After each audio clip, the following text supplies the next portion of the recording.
my name is Loretta Vance. I'm 48 years old. And the morning my family told me Grandma Cecile had left me nothing, I was still wearing the clothes I'd driven home in from her funeral. I had not slept. I want you to understand that detail because it matters for what comes next. I had driven 2 hours from Knoxville to Harlan County to sit in a folding chair at a graveside service, shaken hands with people I hadn't seen in a decade, watched my brother Dale cry in a way that looked practiced, and then driven 2 hours back. I got home at 11:30.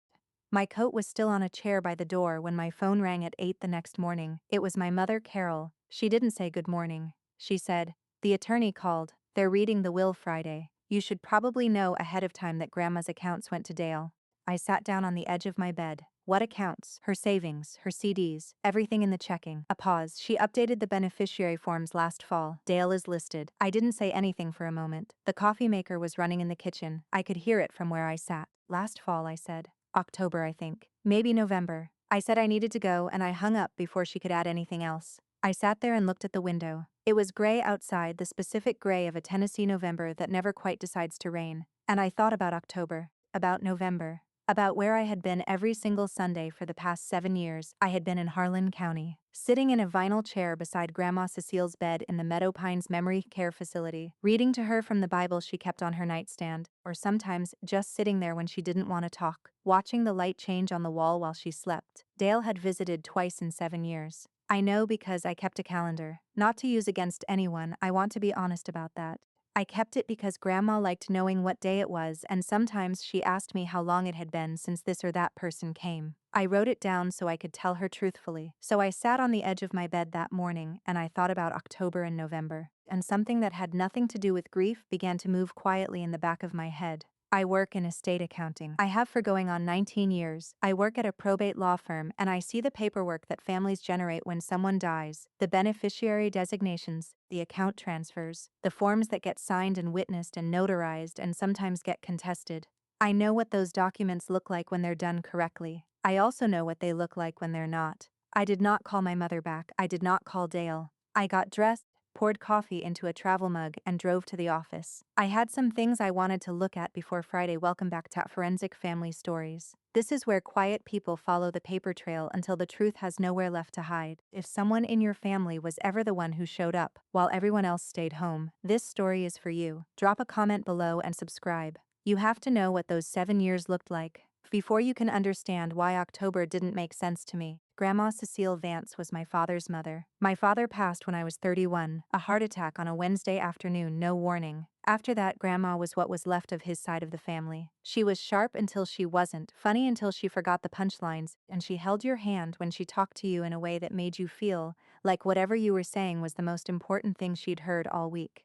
The diagnosis came 6 years before she died. Early stage dementia, then a decline that picked up speed the way those things do, and eventually the Sunday drives to Meadow Pines became the thing I organized my whole week around. I took her crossword puzzle books. I brought her the kind of lemon drops she'd always kept in a glass dish on her coffee table. I sat with her through the bad afternoons when she didn't know my name, and through the good mornings when she did, and told me I had my father's eyes. My mother Carol came maybe 4 times a year, my brother Dale, and I want to be careful how I say this because the details matter. Dale came twice. Once right after she was admitted when there were decisions to be made and forms to sign, and Dale wanted to be present for that. And once more, about 3 years later, a Sunday in spring when he called me on the drive up and said he thought he'd stop in. I remember being surprised enough that I wrote it in the margin of the calendar. D here today. Spring visit, that was it. 2 visits 7 years in. I don't tell you that to build a case for myself. I tell you because it creates a question. The question my brain started pulling at the morning my mother called. If Dale had visited Grandma Cecile twice in 7 years, and the beneficiary change on her accounts was made last fall, when Grandma was in the final stages, when she slept most of the day, when the staff had to help her eat, then how exactly did that conversation happen? Who sat down with her and explained what a beneficiary form was? Who helped her understand what she was signing? And who was there with her when she signed it? I have worked in estate accounting long enough to know that these are not sentimental questions. They are legal ones. And the answers are either documented somewhere or they aren't. I got to my office at 9 that morning and I sat down at my desk and I opened a blank spreadsheet. Not because I knew what I was going to find, because I have learned in 19 years of this work that you don't start with a conclusion. You start with dates. I wrote down the one my mother had given me, October, maybe November, and I started making a list of every date I could verify.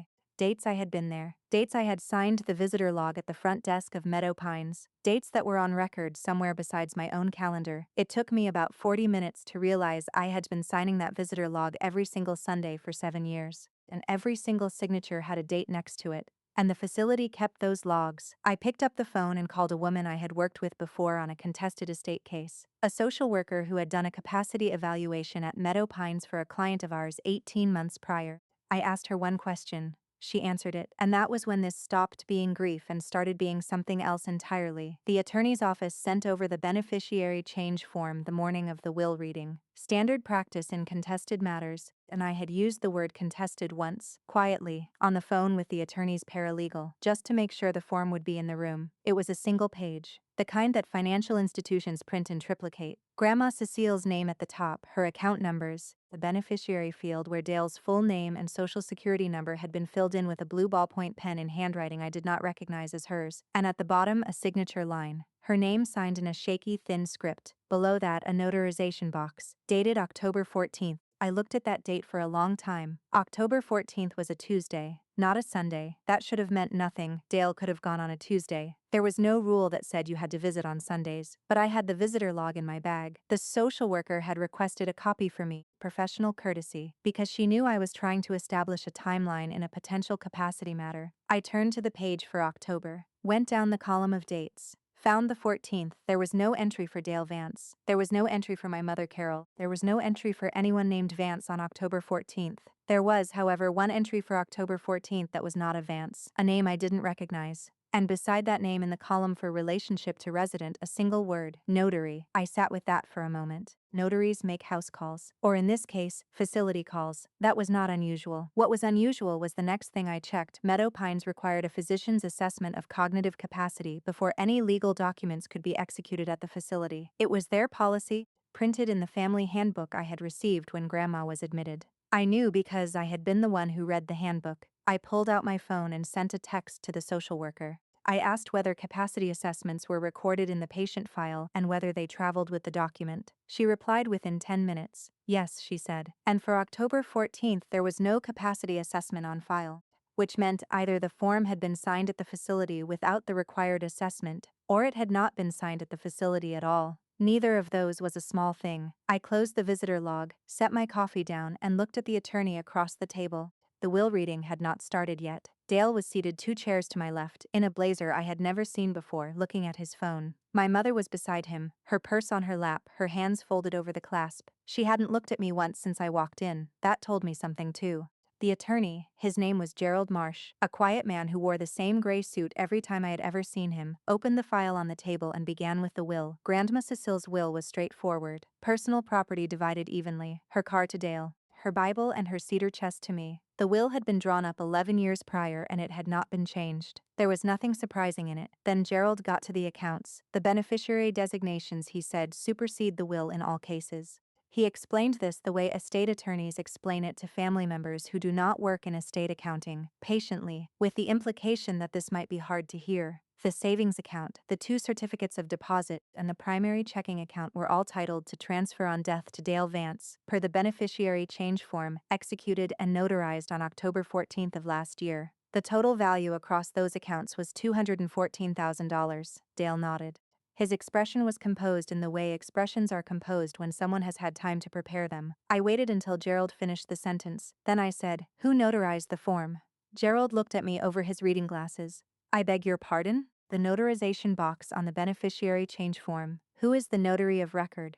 He turned the form over in the folder and read the name. Angela Pruitt. I wrote it down. My mother's hands tightened on her purse clasp. I noticed because I was watching for something to notice. Dale stopped nodding and looked at the table instead of Gerald. I said, "Was a capacity assessment completed before the form was executed?" Gerald paused. "That would be a question for the facility. I have the facility's records for that date," I said. "There's no assessment on file, and there's no entry in the visitor log for October 14th for any family member. The only entry connected to Grandma's room is for the notary." The room was quiet. Dale said, "She might have had a good day. She had good days." He said it evenly, the way you say something you have already rehearsed saying. That was the first time I understood this conversation had been anticipated, that Dale had thought about what I might ask. I said, "Do you know Angela Pruitt?" Another pause. Longer this time. "She's a friend," he said. "Is she your girlfriend?" My mother said, "Loretta, this is not the place." But Gerald had set down his pen and was looking at Dale with a different kind of attention than he'd had 30 seconds earlier. And I understood that something had shifted in this room that was not going to shift back. I did not raise my voice. There was nothing to raise. I had questions and they had answers, and the answers were starting to pull in a direction nobody on the other side of that table had planned for. I asked Gerald one more thing before we went any further.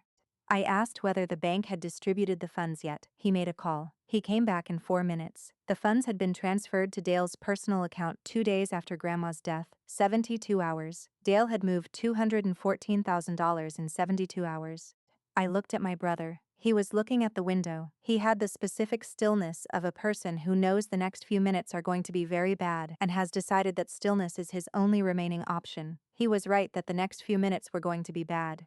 He was wrong that stillness would help. I did not confront Dale that afternoon. I want to be honest about that choice because I think about it still. I could have pushed harder in that room, but I have seen enough contested estate matters to know that a mediation room is not a courtroom and a confrontation is not a finding. What I needed was not to win the argument. What I needed was documentation. I drove home and sat at my kitchen table with a legal pad and I wrote down everything I knew and everything I could verify and the distance between those two columns. On the left side, Dale named as sole beneficiary on all 4 accounts. Form dated October 14th. No family member and visitor log on October 14th. No capacity assessment on file for October 14th. Form notarized by Angela Pruitt. Angela Pruitt is Dale's girlfriend. Funds transferred within 72 hours of death. On the right side, none of that was proof of forgery. Not yet. A notary can make a house call. A family member can visit without signing the log. Grandma could theoretically have had a clear enough day to understand what she was signing. It was possible, barely, but possible, that this was legal. What I needed was the thing that made it impossible. I started with Angela Pruitt. Public records. Notary commission is a public document in Tennessee, registered with the Secretary of State, searchable by name. I found her in about 4 minutes. Commission date, commission number, county of registration. I wrote all of it down, then I looked at something I had not thought to check yet. The signature on the notarization block on the beneficiary form. Notaries sign their commission number beside their seal. It is a formality, but it matters because it is verifiable. I photographed the form Gerald had shown us at the table. He had let me take a picture with my phone, which I will be grateful for a long time, and I enlarged the notarization block on my laptop screen. The commission number on the form and the commission number registered to Angela Pruitt's name did not match. They were close. They differed by 1 digit, but they did not match. That could have been a typo. Numbers get transposed. But a notary who cannot correctly write her own commission number is either careless or in a hurry. I sent the photograph to a colleague at the firm who handles notary fraud cases. Not as a client, as a colleague asking a question. She called me back that evening. She said, "Where did you get this?" I told her. She was quiet for a moment. Then she said, "Loretta, this commission number is from a previous registration. It expired 4 years ago." She renewed under a different number. Someone had used Angela Pruitt's old notary stamp, the one from before the renewal. The one that someone who knew her well might still have in a drawer. I wrote that down, then I called the nursing home. Not the front desk, the director of resident services, a woman named Patricia Gaines who I had spoken with several times over 7 years on ordinary, unremarkable Sundays. I asked her about the capacity policy. I asked whether there was any record of a waiver or exception for October 14th. She checked. She called me back in the morning. No waiver, no exception, no documentation of any capacity screening whatsoever on that date for Grandma Cecile's room. Patricia also told me something else. She said that in October, Grandma Cecile's arthritis in both hands had been severe enough that she was receiving daily hand therapy and that staff had been assisting her with all fine motor tasks, including signing her own meal preference cards. That had been documented in her care plan since mid-September. I asked Patricia if she still had those records. She said yes. I asked if she would be willing to provide them in a legal proceeding if it came to that. She was quiet for a moment. Then she said, "Loretta, I watched you come here every Sunday for 7 years. Whatever you need." I set the phone down on the kitchen table and sat there in the quiet for a little while. Then I picked up the phone again and called a probate litigation attorney in Knoxville. Not someone from my firm, conflict of interest, but someone whose name I knew and whose reputation I trusted. I told her I needed a consultation first thing in the morning. If this story is landing for you, if you have ever been the one who showed up while the rest of the family managed excuses, subscribe. These stories are for people who finally stop carrying everyone and start reading the paperwork. Carol called me 3 days after the will reading. That was longer than I expected. 4 days of silence from a woman who called me every Sunday my entire life. The Sunday calls had stopped when I started spending Sundays at Meadow Pines, which I had always told myself was coincidence, and then a call on a Thursday afternoon while I was in my car in the law firm parking lot. I answered. "Your brother is very upset," she said. I said I imagined he was. "He says you're making accusations." I asked questions at a meeting. The questions had answers he didn't like. She made the sound she always makes when she considers a conversation beneath her. A soft exhale that is supposed to signal exhaustion but mostly signals impatience. "Loretta, your grandmother loved you." "I know she did, then let her rest." I looked out the windshield at the parking lot. A woman in a red coat was walking toward the building with a briefcase. I watched her until she went inside. I said, "Mom, were you there on October 14th? A pause, longer than it should have been. "I don't remember every date, Loretta. Were you there when Grandma signed the beneficiary form? Were you in that room?" "I supported your grandmother in making her own decisions." That was not a no. I noticed that it was not a no. It was also the closest thing to an answer I was going to get in that parking lot on a Thursday afternoon. I said the notary used an expired commission number. Silence. The form was dated October 14th and there is no capacity assessment on file for that date, and Grandma's care plan from mid-September forward shows she required staff assistance for all fine motor tasks, including holding a pen. Nothing from the other end of the line. If someone guided her hand, I said, or signed for her and said she told them to, that's not a notarized document. That's a forged one. My mother's voice when it came back was flat in a way I had not heard from her before. Not angry, not defensive. Flat. "You were always the strong one," she said. Dale needed more help. There it was. The sentence I had been hearing in different forms my entire life. Dale needed more. Dale had a harder time. Dale was sensitive. Dale was struggling. Dale was going through something. I was the strong one. The strong one did not need help. The strong one managed. I had managed. I had managed every Sunday for 7 years. I had managed Grandma's prescription refills and her Medicare paperwork and her eye doctor appointments and the argument with the facility about whether she could have her lemon drops. And while I was managing, someone had spent a Tuesday in October convincing a woman who could not hold a pen to sign her name to a document that moved $214,000 to the person who visited twice. I told my mother I had to go. I was already calling the attorney back before I reached the building door. The care facility allowed me to take Grandma Cecile's personal items after the room was cleared. My mother had arranged for the big things, the small television, the folded quilt, the framed photograph, to go to Dale's truck. I didn't fight that. I had only asked for one thing in advance, the scrapbook. Patricia Gaines had it waiting at the front desk. It was one of those large fabric-covered albums, burgundy with a ribbon marker, the kind the activity staff kept for residents whose families brought in photos. Every time I visited, I brought a photo or a clipping or something printed from my phone, and whoever was on activity duty would glue it in and date stamp the page in the bottom corner. It was a small thing they did at Meadow Pines. Most residents' families never noticed it. I had noticed it. I noticed it because the date stamps were always there, small and precise, in purple ink from what appeared to be a self-inking office stamp.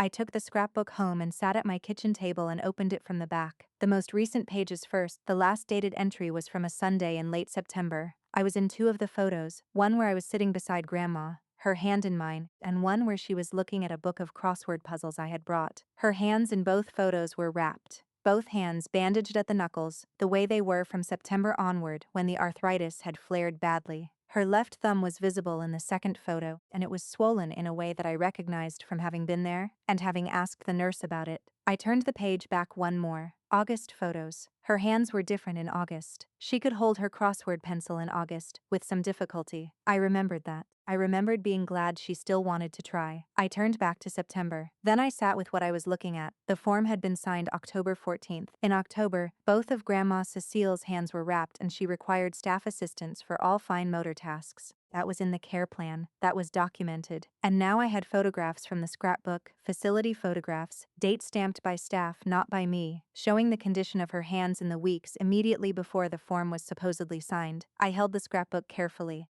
I thought about what it would take to guide a wrapped, arthritic hand across a signature line. I thought about whether that was signing or something else entirely. Then I found something I had not expected. Tucked into the back pocket of the scrapbook's cover, in a small plastic sleeve the kind activity staff used for keepsakes, was a blue ballpoint pen. Ordinary. The metal clip slightly bent, and on the barrel taped with a piece of masking tape in Grandma Cecile's handwriting from years before, when she could still write clearly, Cecile.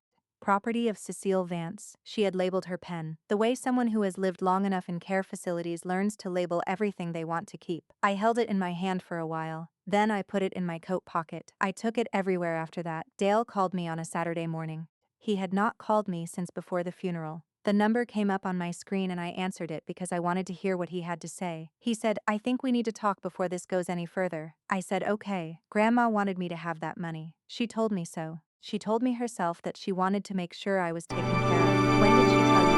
A pause. Different times, over the years.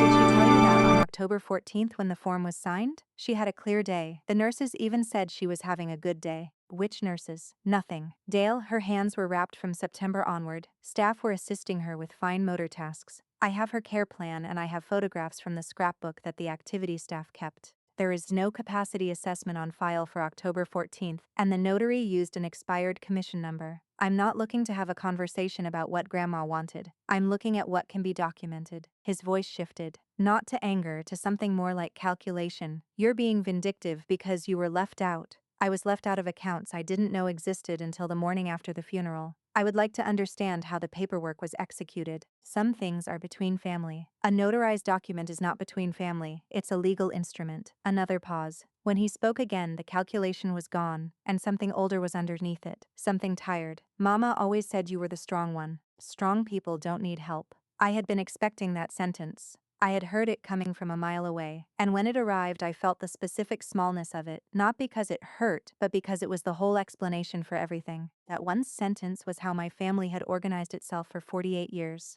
I was strong, so I needed nothing. Dale was struggling, so he needed everything, and the accounting ran accordingly. I said, "I'm going to need you to be available for mediation. The attorney will be in touch." He hung up. I sat at my kitchen table with the blue pen in my hand and I thought about Grandma Cecile, labeling it with a piece of masking tape, making sure it stayed hers, making sure nobody walked off with the things that belonged to her.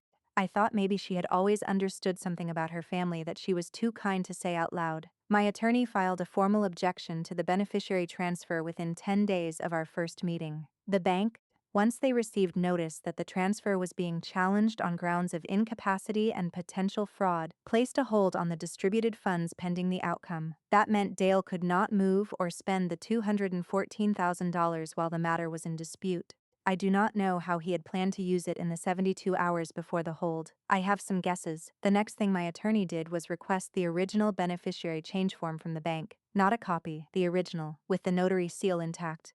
I had been right about the commission number.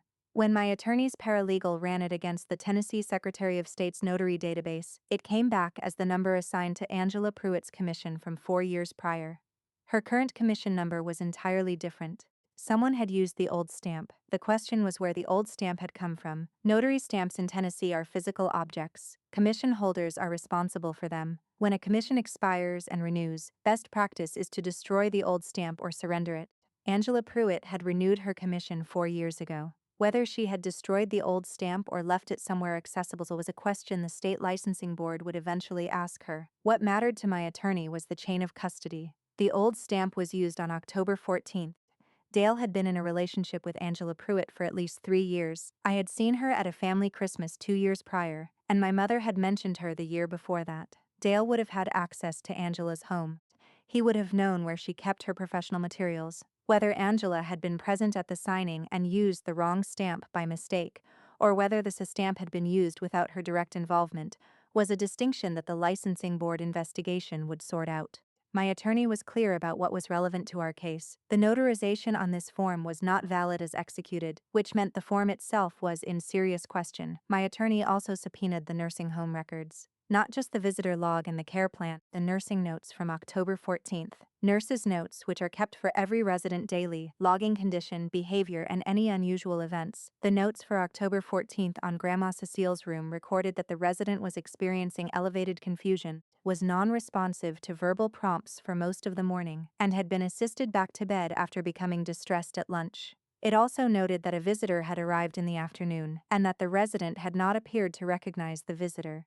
The visitor had stayed for approximately 30 minutes. The visitor had not been logged in the family visitor book. I read that notation 3 times. Then I made a note of it and gave it to my attorney. The person who came to that room on October 14th had known not to sign the visitor log. That was not an oversight. That was deliberate. Would you expose your family in front of everyone or walk away quietly? Drop a comment below. I want to know what you would do. The mediation was scheduled for a Tuesday morning in January. My attorney, Dale's attorney, a man in a camel-colored coat who had the energy of someone who already knew the terrain was unfavorable. A court-appointed mediator named Francis Alt, who had been doing contested estate work for 30 years and had the manner of someone who had heard every version of every family story and was not easily surprised, and my mother Carol, who had been subpoenaed as a witness. I had not spoken to my mother since the Thursday phone call in the parking lot. She had called twice. I had let both calls go to voicemail. She had not left messages. That told me she had things to say that she didn't want recorded. The mediation room was on the third floor of a building downtown. Conference table, water pitchers, a window that looked out over a parking structure, not a dramatic setting. Most of the truest things happen in rooms like that. I had the blue pen in my coat pocket. I put my hand in my pocket once before we started and felt the barrel of it and then left it alone. My attorney presented our case in 3 parts. First, the capacity question. Grandma Cecile's documented medical condition in October as established by her care plan, nursing notes, and the physical therapy records showing the extent of her hand impairment. An affidavit from Patricia Gaines confirming facility policy requiring a capacity assessment before legal documents could be executed, and the fact that no such assessment existed for October 14th. Second, the notarization, the commission number discrepancy, the licensing board's preliminary finding, which had come in the week before mediation, that the commission number on the form matched a lapsed registration, and that Angela Pruitt's current commission had not been used. The licensing board had opened a formal inquiry into Ms. Pruitt's practice. Third, the nursing note from October 14th, recording that the resident was not responsive to verbal prompts and had not recognized her visitor that afternoon. Dale's attorney offered in response a written statement from Angela Pruitt, attesting that she had witnessed the signing and that Grandma Cecile's had appeared to understand what she was doing. He did not offer Angela Pruitt in person. Francis Alt noted that omission. Then Francis Alt turned to my mother. Carol sat very straight in her chair. She was dressed carefully, the way she dressed for things that mattered to her image. She had her hands folded on the table. Francis asked her whether she had been present on October 14th when the beneficiary form was signed. My mother said, I was supporting my mother-in-law in her decisions. Francis asked whether that was a yes. A long pause. Then, I was in the room. The mediator wrote something down. Then she asked my mother whether she had been listed as a witness on the form. My mother said she did not believe so. My attorney slid a copy of the form across the table. In the witness line, below Angela Pruitt's notarization, there was a second line marked additional witness optional. It was blank. Frances Alt looked at the blank line. Then she looked at my mother. You were in the room but didn't sign as a witness. It wasn't required. No, Frances said quietly. It wasn't. She made another note. Dale was looking at the window. He had not looked at me once since I walked in. I looked at him the way I look at a set of accounts when the columns don't reconcile, quietly, without expectation, just trying to understand where the error is. My attorney saved the scrapbook photographs for last. It was a deliberate choice. Let the documentary record establish the framework, then give the mediator something she could see with her own eyes. She slid 3 photographs across the table, printed on plain paper, each with the date stamp visible in the corner. The first was from late August. Grandma Cecile's hands partially visible, crossword pencil held with effort but held. The second was from mid-September. Both hands wrapped, the bandaging clear in the image. The third was from a Sunday 3 weeks before October 14th. Same wrapping, her left thumb swollen against the bandage. Then my attorney placed the beneficiary form beside the photographs. The signature in the signature box, a thin wavering line with Grandma Cecile's name. Frances Alt looked at the photographs, then at the signature, then at the photographs again. She was quiet for long enough that Dale's attorney shifted in his seat. My mother was looking at her hands folded on the table. I watched her look at them, her own hands capable and unhurt.